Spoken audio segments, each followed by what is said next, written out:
एक नजारा दिल नशी, ये लखनऊ की सरजमी, ये लखनऊ के बारे में जब भी ख्याल आता है या हम लखनऊ जाते हैं तो अचानक एकदम से वहाँ की तहजीब, तमीज़ और मिठास अपने आप हमारे जहन और ज़ुबान पर आ जाती है। दोस्तों, ऐसी ही एक फ़िल्म है, वैसे तो कई फ़िल्में हैं जिनमें लखनऊ के कल्चर को बखूबी दिखाया गया है, लेकिन इन तमाम फ़िल्मों की फ़हरिस्त में एक फ़िल्म जो काफ़ी मशहूर हुई और आज भी उसका गीत और संगीत और कहानी, अदाकारी याद की जाती है, वो है 1960 की चौदवी का चांद। मेरा लुट गया ठिकाना, खुदा की कसम।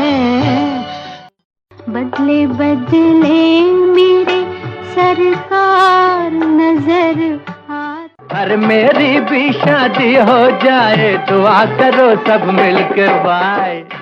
घर की बर्बादी के आसार नजर आए। गुरुदत्त साहब की ये फिल्म थी जिसे डायरेक्ट किया एम सादिक ने। गुरुदत्त के बारे में हम जानते हैं किस तरह की उन्होंने फिल्में बनाई और क्या उनका कंट्रीब्यूशन रहा फिल्मी दुनिया में।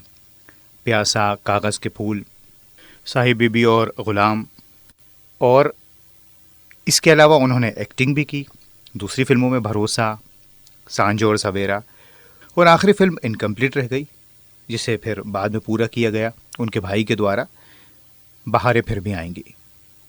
गुरुदत्त को एक माइलस्टोन माना जाता है हमारी फिल्मी दुनिया में और पूरी दुनिया उनको मानती है। वहीदा रहमान ने तो शुरुआत उनके साथ ही की और बहुत सी बातें आती हैं। अल्लाह जानता है, झूठ नहीं, वो भी नहीं है। हाँ, अलबत्ता के नवाब साहब आए थे। बेधड़क उन्होंने दरवाजा खोल दिया और मेरे सामने हो गए। हाय अल्लाह कहकर मैं तो भाग गई। बड़े खराब हो गए। तुम्हारा सामना हो गया उनसे? हाँ, मगर इसमें मेरी क्या खता। कमरे में शुभरातन झाड़ू दे रही थी तो मैं मर्दाने में चली गई। तो नवाब साहब ने नसीमा को नहीं, तुमको देखा है। तुम उन्हें पहचानती हो? हाँ, इसी तरह एक धोखा हो गया था। उनकी बहन की सालगिरह थी। उस दफा तो मैंने ऐसा कस के बेत उनकी पीठ पे मारा था, ऐसा कस के मारा था कि बस रे बस। क्या लहरदार चोट है। एम सादिक ने इस फिल्म को डायरेक्ट किया, जो शुरुआत में AR कारदार साहब के साथ काम किया करते थे। उनके लिए कुछ फिल्में भी डायरेक्ट की। छू मंतर फिल्म भी बनाई जिसमें जॉनी वॉकर साहब थे, और जॉनी वॉकर गुरुदत्त के ख़ास दोस्त थे शुरू ही से। उनके हर फिल्म में वो रहे, जॉनी वॉकर, रहमान। तो छू मंतर फिल्म के बाद एम सादिक ने जॉनी वॉकर से कहा कि फिल्में नहीं चल रही थी तो कुछ हमारी मदद कीजिए। तो जॉनी वॉकर ने फिर गुरुदत्त से मिलवाया था। फिर इस तरह से चौदवी का चांद एम सादिक को मिली। बहुत से लोगों को ये गलत फहमी भी है कि कागज़ के फूल कामयाब नहीं हुई थी तो फिर गुरुदत्त ने एक कमर्शियल फिल्म बनाई चौदवी का चांद। तो सच्चाई ये है कि कागज़ के फूल के वक्त ही चौदवी का चांद की प्लानिंग कर ली गई थी, और जब जॉनी वॉकर साहब ने गुरुदत्त जी से मिलवाया एम सादिक को तो ये तय हुआ कि क्योंकि गुरुदत्त ये चाहते थे कि एम सादिक इस फिल्म को बनाएं, क्योंकि इसका बैकग्राउंड जो है वो उर्दू और एक मुस्लिम बैकग्राउंड की ये फिल्म थी, नवाबी दौर की। तो एम सादिक को गुरुदत्त ने इसको डायरेक्ट करने को कहा। ये बात भी आती है कि एक कहानी उन दिनों आई थी जिसका शीर्षक था झलक। उससे फिर ये स्क्रिप्ट तैयार हुई चौदवी का चांद की। झलक अगर आप अंदाज़ा लगाएं तो एक झलक ही देखी थी रहमान साहब ने वहीदा रहमान की फिल्म में, और उसके आगे फिर कहानी बढ़ती चली जाती है।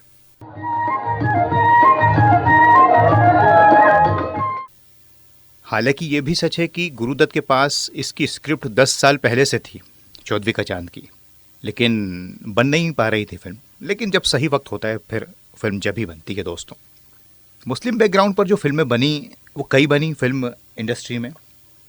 शुरुआती दौर में पुकार, शहंशाह अकबर, हुमायूं, शाहजहां, ये फिल्में आई। फिर वी शांताराम की एक फिल्म आई कम्युनल हारमोनी पर, पड़ोसी। महबूब खान की नजमा आई, AR कारदार की दर्द, सोहराब मोदी की शमा, महबूब खान की ऐलान 1947 में, और फिर कई फिल्में आती रहीं। इसके अलावा अनारकली 1953 में। तो ये एक सिलसिला चल पड़ा, लेकिन चौदहवीं का चांद को याद किया जाता है क्योंकि ये फिल्म बहुत कामयाब हुई थी। 1960 में मुस्लिम बैकग्राउंड की फिल्में आई, जिसमें सबसे पहले चौदहवीं का चांद रिलीज हुई, फिर माइलस्टोन फिल्म मुगल आजम, और उसी साल बरसात की रात। बाबर फिल्म भी आई, बड़ा अच्छा संगीत था। लाल किला फिल्म भी आई, बड़ी खूबसूरत गज़लें थीं। फिर सिलसिला चल पड़ा और M सादिक की ही फिल्म आई बाद में 1963 में, ताज महल, मेरे महबूब, को आज भी याद किया जाता है। आती रहीं फिल्में, जहां आ रहा 1967 में 3 फिल्में आई, पालकी, बहू बेगम और नूर जहां। हालांकि वो फिल्में कुछ खास कमाल नहीं कर पाई। खैर बीच बीच में कई फिल्में आई, लेकिन हम आज बात कर रहे हैं चौदहवीं का चांद की। मारेंगे नजर सैया, मर जाने के। हर एक नजारा दिल नशीं, ये लखनऊ की सरजमी, ये लखनऊ। चौदहवीं का चांद अगर आप देखें तो ब्लैक एंड वाइट फिल्म है। हालांकि बाद में 2 गाने कलर्ड हुए थे इसके, क्योंकि फिल्म बड़ी कामयाब रही तो सोचा कि टाइटल सॉन्ग चौदहवीं का चांद हो और दिल की कहानी रंग लाई है, जो मीनू मुमताज़ जी पर पिक्चराइज है। इसको बाद में कलर में भी रीशूट किया गया। हालांकि वहीदा जी बताती हैं कि बड़ी दिक्कतें आई मेकअप में, और कलर के लिए अलग मेकअप होता है, लाइट्स वगैरह सब होती हैं। तो और फिर एक ही गाने की दोबारा से शूटिंग करना इतना आसान नहीं था उस ज़माने में, जब AC भी नहीं था, लेकिन इसको किया गया।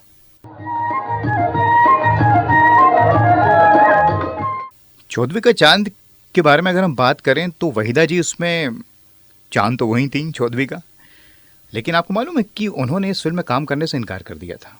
अब इसकी कई वजहें हो सकती हैं, लेकिन M सादिक साहब जो डायरेक्टर थे चौदहवीं का चांद के, वो वहीदा जी के पास गए और कहा कि देखिए मेरे करियर का सवाल है जो डामाडोल है, अगर आप काम करेंगी तो शायद मुझ गरीब की किस्मत चमक जाए।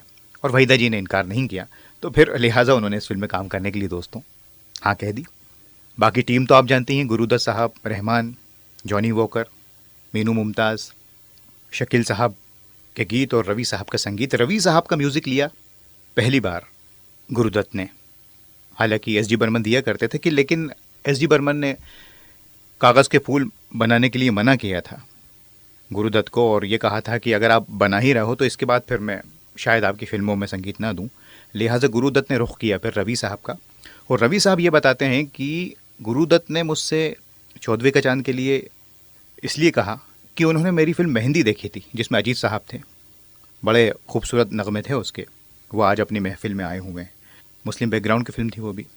लिहाजा फिर चौदहवीं का चांद रवि साहब को मिली, और उन्होंने और शकील साहब ने बखूबी जो गीत, गज़लें, कव्वालियाँ तैयार की दोस्तों, वो आज भी ऐसा लगता है कि तरोताज़ा हूँ। लखनऊ के ऊपर जो गीत है, ये लखनऊ की सरजमी, एक एक गीत, मिली खाक में मोहब्बत, और टाइटल सॉन्ग तो है ही। हो तुम खुदा की कसम, ये दुनिया गोल है, ऊपर से खोल है, यहाँ के दोस्त बाबा। जब गुरुदत्त ने रवि साहब से कहा कि जो शोहर है वो वापस घर आया है और बीवी उसका इंतज़ार कर रही है, शोहर मुशायरे से आया है, उस वक्त एक गीत चाहिए, फिर रवि साहब ने शकील साहब से कहा कि यहाँ टाइटल सॉन्ग हो तो बेहतर है। उस ज़माने में टाइटल सॉन्ग का चलन था। वैसे तो रवि साहब ज़्यादातर साहिर साहब के साथ काम करते थे, लेकिन शकील साहब इतने कामयाब थे उस ज़माने में। फिर भी रवि साहब बताते हैं कि जब शकील साहब ने रवि साहब के साथ काम किया, इतने मशहूर गीतकार होने के बाद रवि साहब से कहा कि मुझसे कुछ गलती हो तो आप संभाल लेना। इतना बड़प्पन, यही वजह है कि फिर इन लोगों का जो काम है उसे आज भी याद किया जाता है। तो रवि साहब ने शकील साहब से कहा कि ऐसा कुछ गीत बनाए आपकी चौदहवीं का चांद हो। तो दोनों बैठे हुए थे, शकील साहब और रवि साहब, तो धुन साथ साथ बन रही और शकील साहब ने बोल लिखे चौदहवीं का चांद हो या आफ्ताब हो। रवि साहब ने कहा वाह बहुत खूब। इसके आगे धुन साथ में बन रही थी, एकदम से शकील साहब ने कहा, जो भी हो खुदा की कसम लाजवाब हो। हम जानते हैं कि इतना मशहूर हुआ कि रफ़ी साहब को और शकील साहब को इस गीत के लिए फिल्म फेयर अवार्ड से नवाजा गया। बाकी सभी गीत इस फिल्म के और डायलॉग्स कितने मशहूर हुए ये हम जानते हैं। गुरुदत्त साहब की एक टीम हुआ करती थी, सिनेमेटोग्राफर वी.के. मूर्ति साहब, जिसमें अबरार अलवी भी शामिल थे।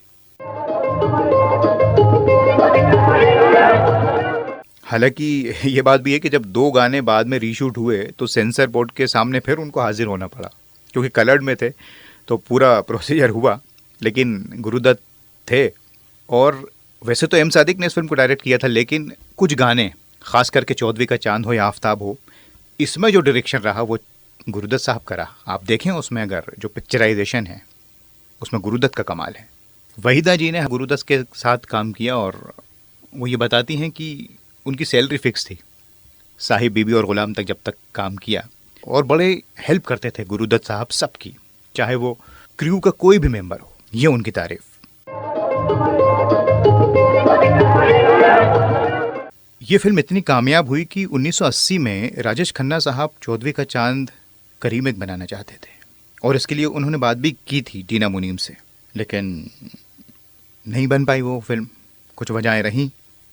बाकी इसकी स्टोरी तो हम जानते हैं, दोस्तों की कहानी है, 3 असलम, शेदा, प्यारे मियाँ।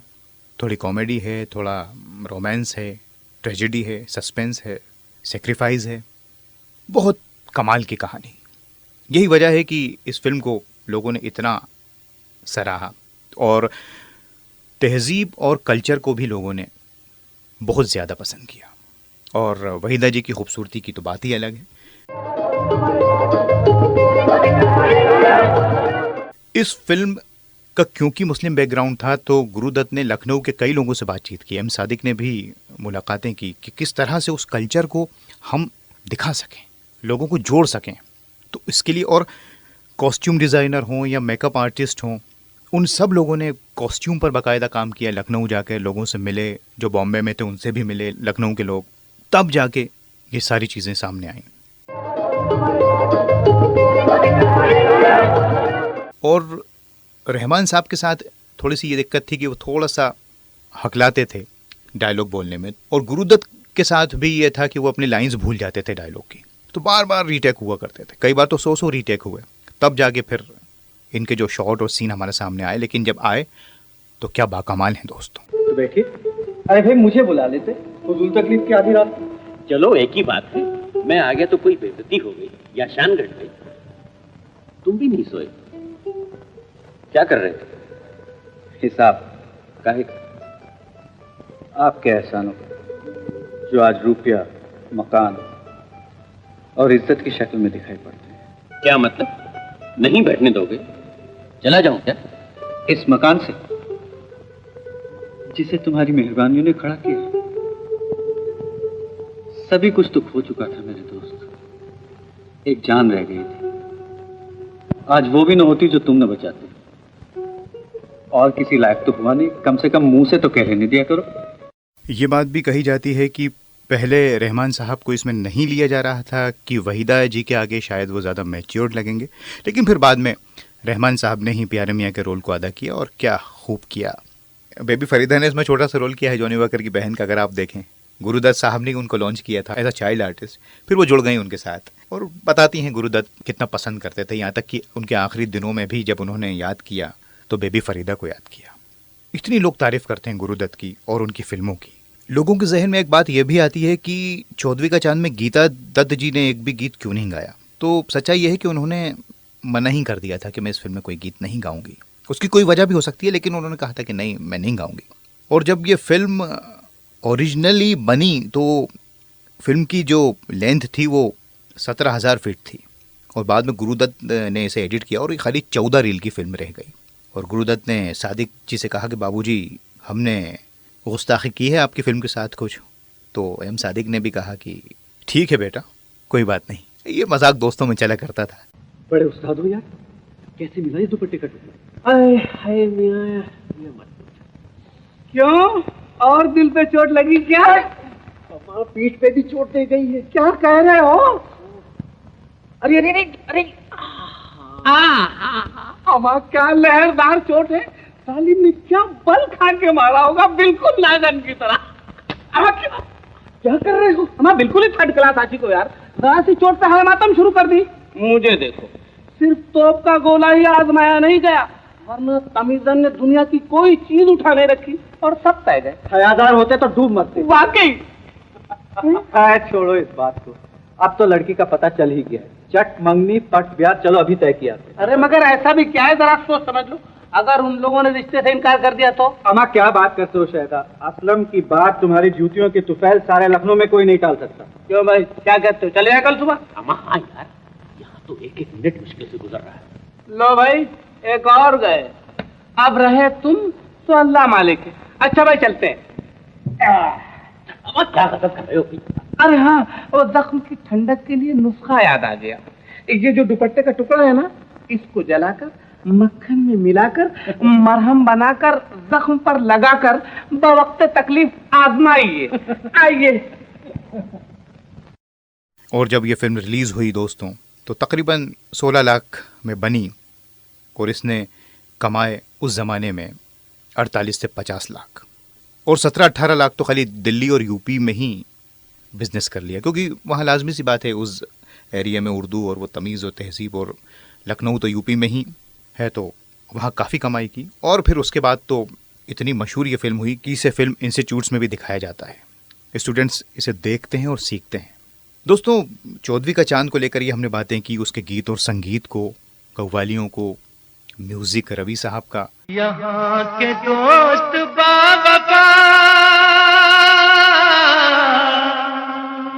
दिल की कहानी रंग लाई है, अल्लाह दुहाई है दुहाई है, मोहब्बतों से आशना, दम भर में ये तोला है, दम भर में ये पाला है, दम भर में। रवि साहब को न मालूम क्यों बहुत ज़्यादा क्रेडिट नहीं मिला, इतना बेहतरीन उनका संगीत रहा। शायद दूसरे संगीतकारों के आगे उनका नाम दब जाता है, मेरी समझ में नहीं आता ऐसा क्यों है। एक से बढ़कर एक गीत हैं उनके, एक से बढ़कर एक फिल्में हैं, ख़ास करके BR कैम्प के साथ। बाद में निकाह में भी उन्होंने, जो मुस्लिम बैकग्राउंड की फिल्म थी, बाकमाल म्यूज़िक दिया, तो उनको समझ थी तवाइफ फिल्म में। लेकिन 14वीं का चांद जो 1960 में रिलीज़ हुई थी, गुरुदत्त साहब की फिल्म, M सादिक ने जिसे डायरेक्ट किया, और जिसमें सब लोग रहे गुरुदत्त के साथ ही, जॉनी वॉकर, रहमान, वहीदा रहमान, टुनटुन, मुमताज़ बेगम जो रहमान साहब यानी प्यारे मियाँ की वालदा बनी, ताबिश सुल्तानपुरी, डायलॉग, तो ये सब की, मीनू मुमताज़, इन सब की वजह से ये फिल्म कामयाब रही, जिसे एक कल्ट फिल्म माना जाता है। ब्लैक एंड वाइट में होने के बावजूद भी इसकी स्टोरी, डायरेक्शन, अदाकारी, वो तमीज़ और तहजीब, इस सारी चीज़ों ने इस फिल्म को नायाब बना दिया। तो ये कुछ बातें थीं दोस्तों, यकीनन मुकम्मल बातें नहीं थीं, और भी कुछ बातें होंगी, लेकिन ये चंद बातें थीं 14वीं का चांद को लेकर। इन बातों के ज़रिए हमने इस फिल्म को फिर से याद किया, उन महान कलाकारों को याद किया, गीत और संगीत को याद किया। हर कार्यक्रम का एक वक्त होता है, इस कार्यक्रम को भी अब यहीं ख़त्म करते हैं। ये कार्यक्रम ख़त्म हो रहा है, लेकिन 14वीं का चांद जैसी शाहकार फिल्में हमेशा हमेशा हमारे साथ रहेंगी। आज बस इतना ही, नमस्कार, खुदा हाफिज़। ये लखनऊ की सरजमी, ये लखनऊ की सरजमी।